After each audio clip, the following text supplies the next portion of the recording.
Hey everybody, Simon here, Projects in the Barn, and welcome to another episode on my channel. And today, as promised, we're going to have a bit of a walk around my new car, which hopefully you can see behind me. So it's a 1999 Porsche Boxster, a 2.5 litre engine, tiptronic gearbox, that I bought last week or so, after moving on the Land Rover Discovery. Now, a few of you have commented on me getting the car, but I have to say, yes, is it a midlife crisis? I don't know. I bought my first Porsche probably, I don't know, 12 years ago, maybe 11 years ago. I started with a 924. I then went to a Porsche Boxster, had a 1996 Porsche Boxster. I then went on to a 1998 Porsche Boxster. I then went on to a 2000 Porsche Boxster S. I then went on to a Porsche Cayenne. So over the years, I've had a lot of Porsches. Oh, quite a few Porsches, I should say. And yes, it's a poor man's Porsche. And yes, I am poor. So hence I have a Porsche Boxster. But let's move past that, shall we? I still got a Porsche Boxster here, and I thoroughly enjoy owning the car. So all I want to do today is just to show you the car. We'll have a walk around it, tell you the reasons why I bought it, and point out the area of most concern, because I've bought it with a problem, as I mentioned in the last video. Now it goes in for its MOT tomorrow, Wednesday. Hopefully it'll be okay, but we will see. But I have bought it cheap because it's got a problem, and that problem is with the gearbox.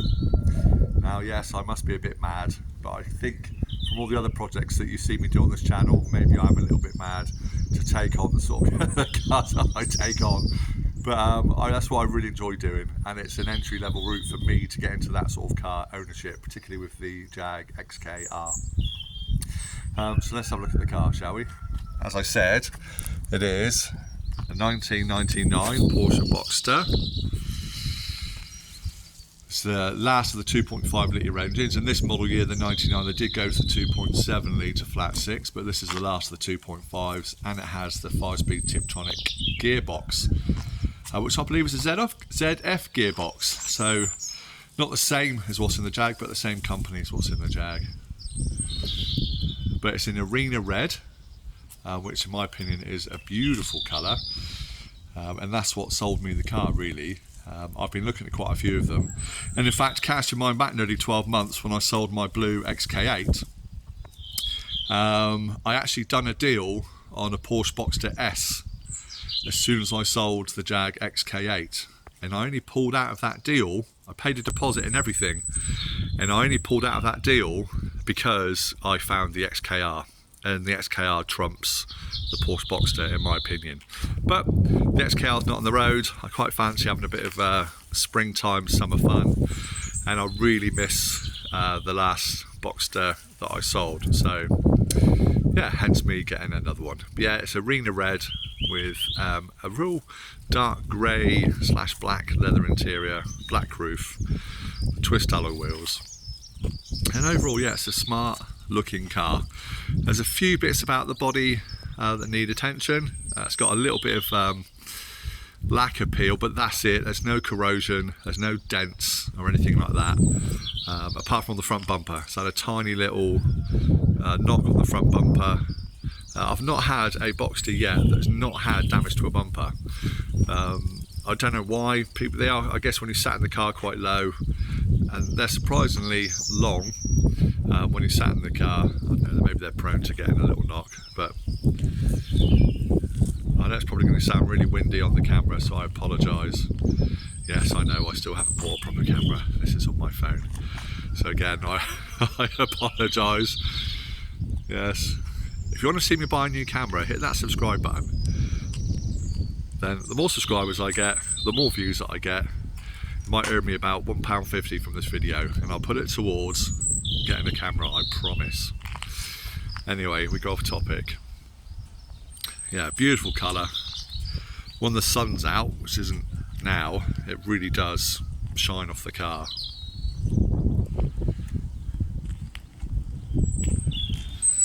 Yeah, I love it. I'll take it out for a drive in a minute as well. get the roof down because it's not raining.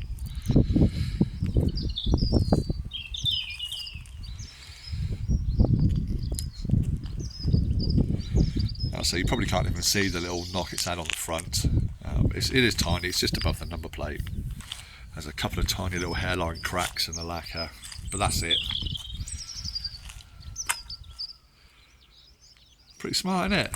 And then the damage I was talking about is, it looks like bird poo, but you've got these little white marks on the bonnet, a little one on the wing there, and that's just a bit of, probably from bird poo, to be honest, not being cleaned off, but yeah, it's affected the lacquer. So really, let's say, it could do with having the bonnet done, just sprayed over, and the wing, but I'm not really worried about it for the price that I paid for the car. Maybe it could be something that we do long term. So inside the car, so it's just done 100,000 miles. Again, those that watch my channel know I don't worry about my mileage. Just goes to show that it's a well-used car, and for me shows the reliability of it, except for, I say, the said gearbox problem. All of its original stick is on.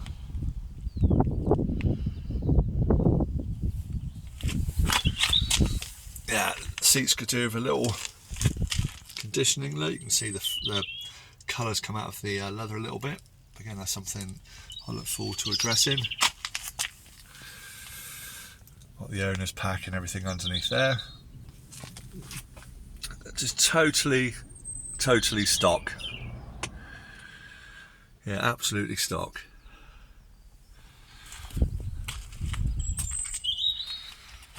But yeah, love it. Should we put the roof down? See if I can do it whilst holding the camera. If I get in the car, if I can remember how to do it.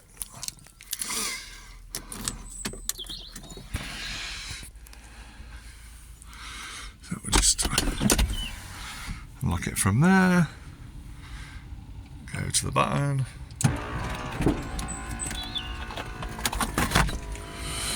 There we go.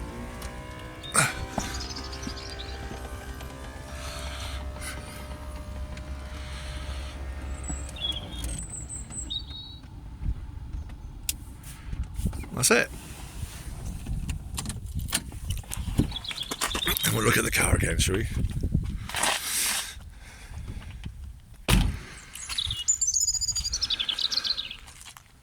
Should put the windows down to get the full effect, but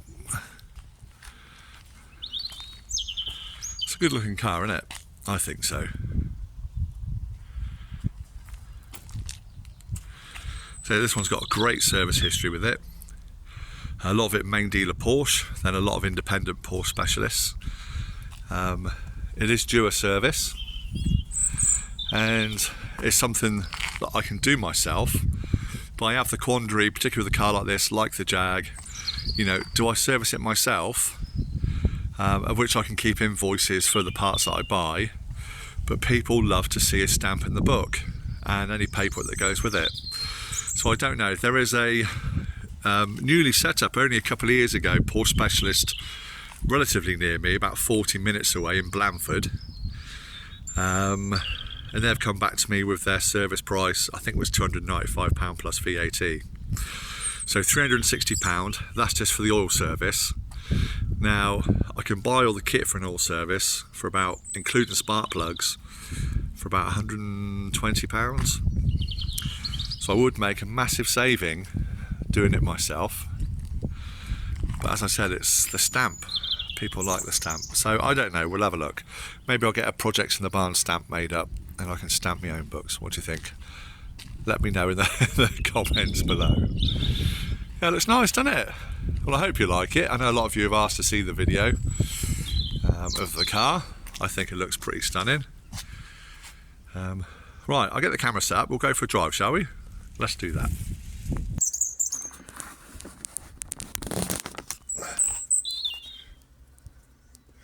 Right, just setting the camera up.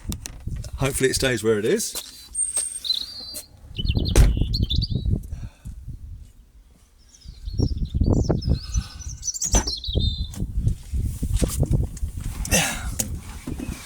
hopefully doesn't fall out like it did on the XK8 the XK8 that time.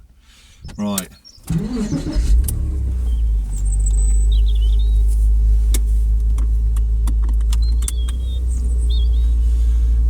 don't know if you'll be able to see. We'll get a little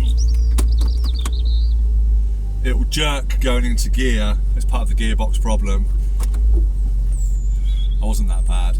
Now, it has been diagnosed as the multifunction switch, which is the switch on the side of the gearbox which tells the gearbox ECU what gear it's in, and that's throwing up a fault. So they think that switch is not communicating with the ECU properly, hence I'm getting the flashing D and number 4 on the instrument panel here, which is telling me there's a fault. And what it does, it'll go to about 3,500 RPM at first, and then it changes, and it'll change again and change again.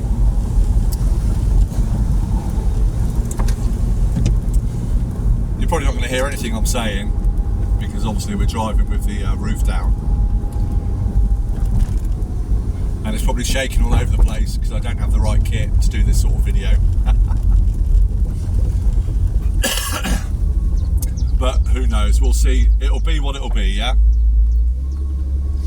So I have put my scanner on it, read the code, which clears the code as well, and allows it to work normally, but it will eventually go back into limp mode again. Some people here. Thank you. So yeah, so for me, when I did that, I managed to drive it all the way up to 5th gear, both in the manual mode on the tiptronic and in fully automatic mode. So it would suggest to me that the gearbox in itself is absolutely fine, and it is just that switch.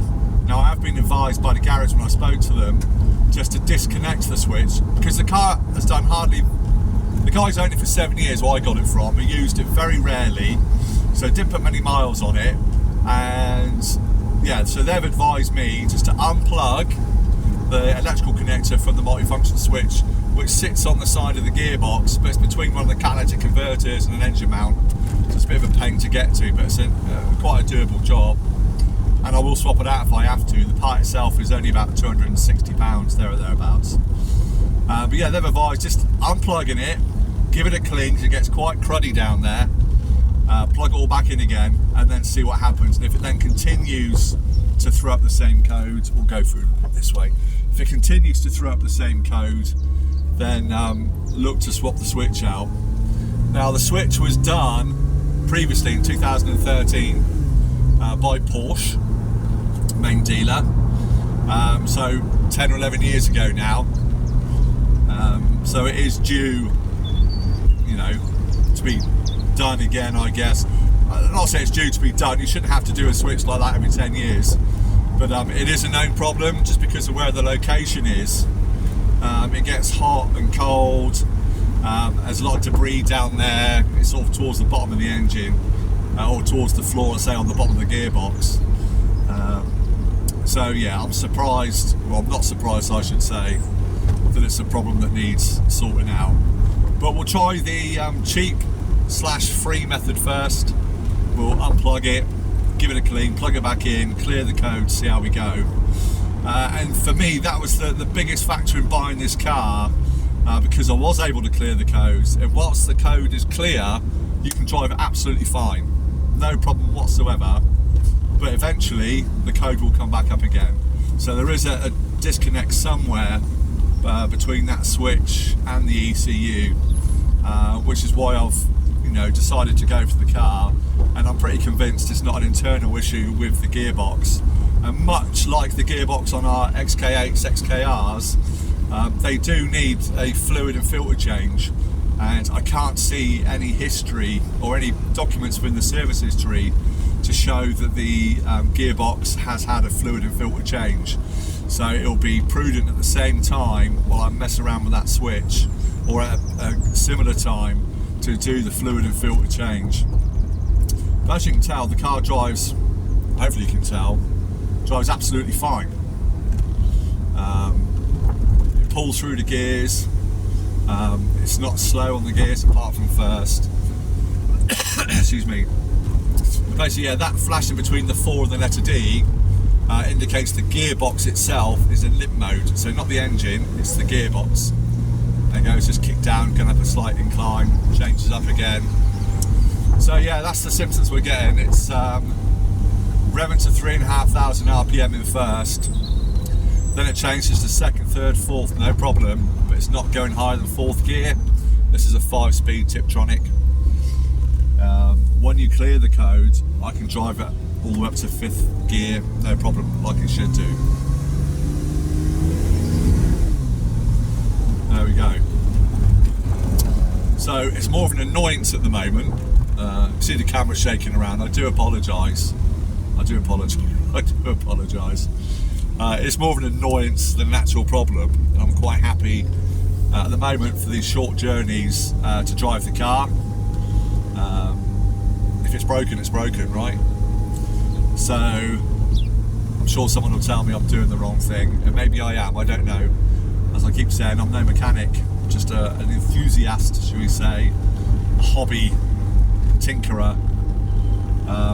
But you know, when you get the opportunity to put the roof down and drive, there we go.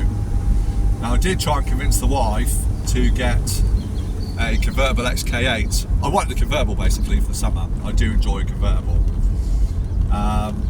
But she gave me, not an ultimatum, because she would never do that, but it was a case of, you've got one down the barn, why do you need another one? And I guess I see her point.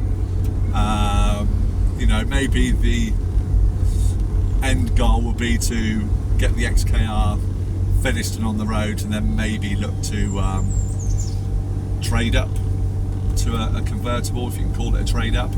See if I can find an XKR convertible. Who knows? You know, I'll probably have this a week, fix it and sell it and get something else, but I hope not, because I do really enjoy this. I do enjoy the brand, and as people have commented, if it is a midlife crisis, I've been going through my midlife crisis for over 10 years, if that's the case. You know, I'm 51 now, so I got my first one when I was, I think, 40, 41, 42, 40, I don't know, a long time ago, 11 years, 12 years ago. Well, I think I bought it before my last son was born, and he turns 10 this year, so that gives you an idea of how long I've had them for. Oh. Van parked a bit dodgy.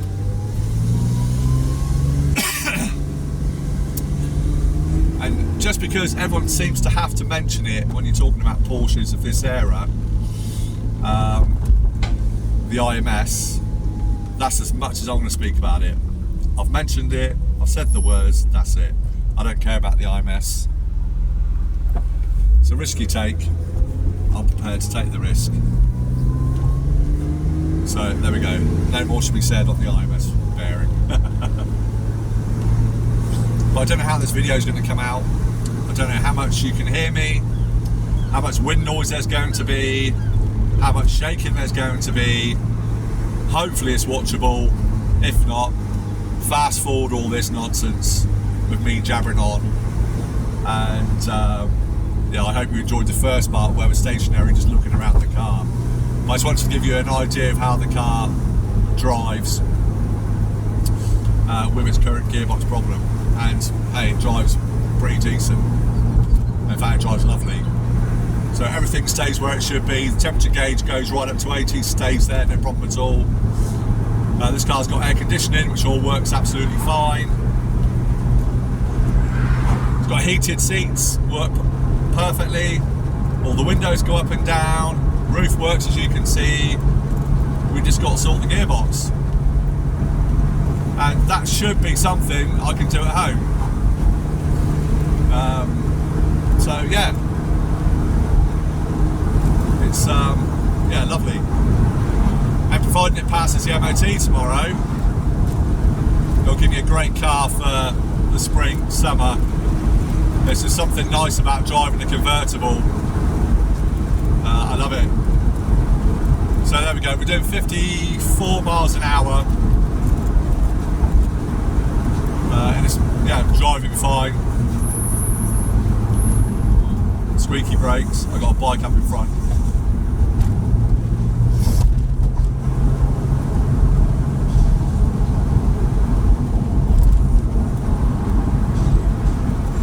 Yeah, the brakes are squeaking. Like I say, it's been parked up. Well, since I bought it, really, I've driven it once to work and back. And we've had a lot of rain, so yeah, the brakes want to be used.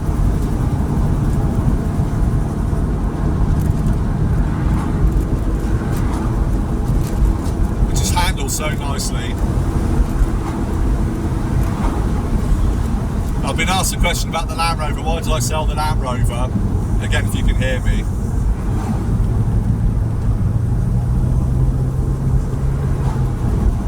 It was, as I said in the video, a nice car. Just, I don't know.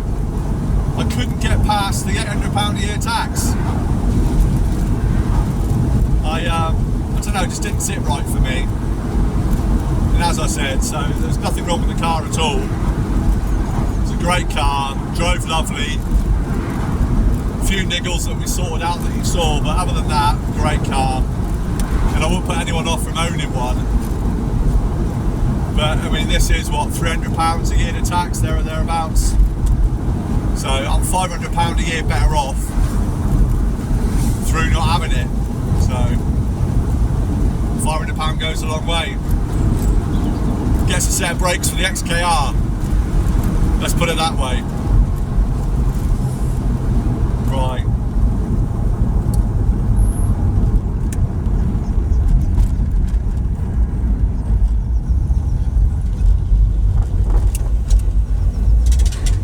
Hope you heard all that.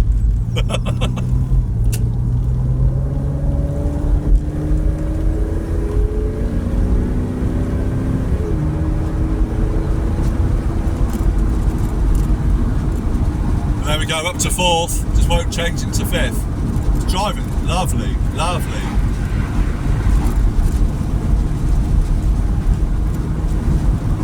Really impressed.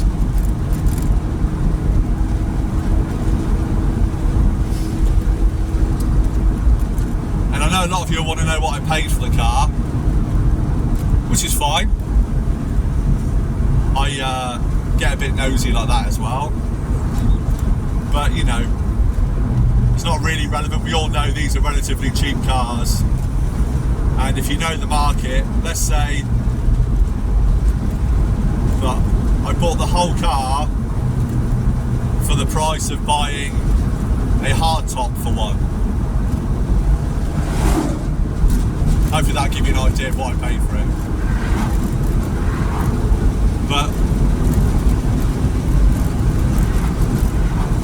lovely. Lovely.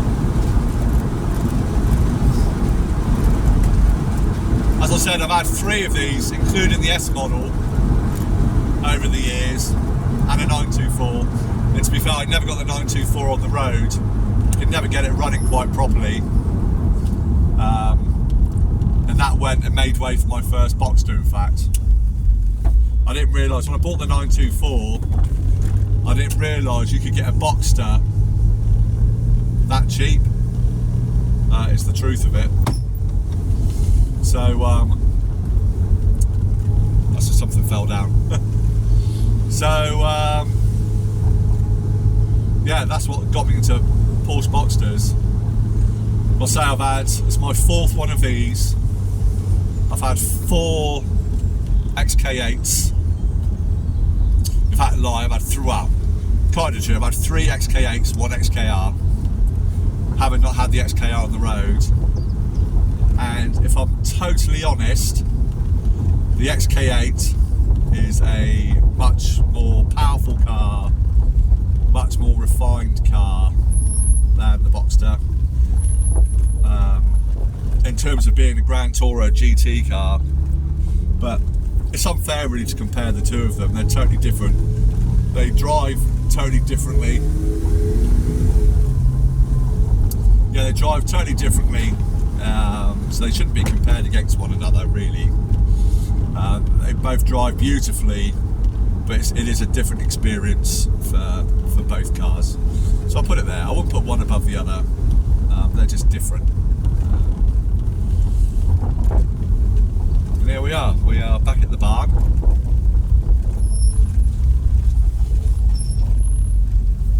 Take it steady.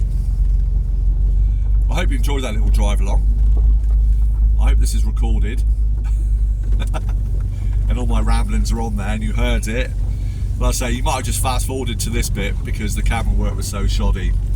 As I said, if you want to see me get a proper camera, please subscribe to the channel, like and share.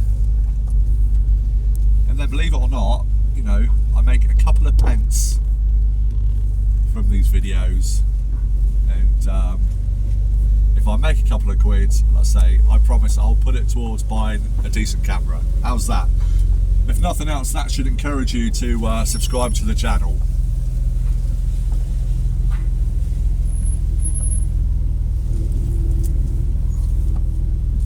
There we go.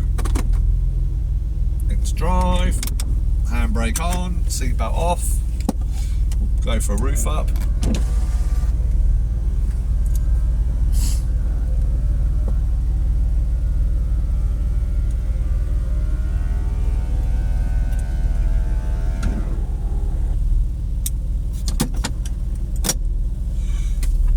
So not quite like the XK8 where you just press one button, you've got to unhook it at the top here first. Windows up. There we go. Lovely. So a little bit of work to do on the car. You know, the gearbox really. That'll be the first thing that we get on and do. But I'll show you that as we do it. Let's get out of the car.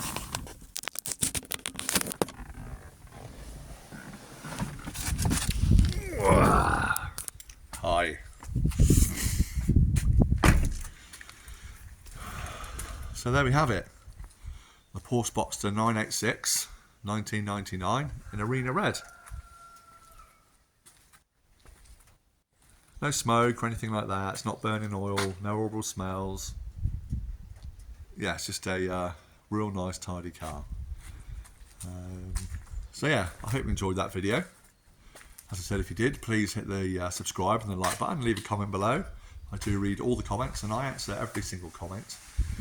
And you can see, do you want to look at the Jag while we're here? It's not moved. Yes, look at it. We're still working on the motorhome. Although, let's say it's been MOT'd. Hopefully you can see now we've got the trim on. It's all been, well, not the cab bit, but all the van has all been cleaned. Fitted all the awning on yesterday. That's all back on. This side's all been cleaned up.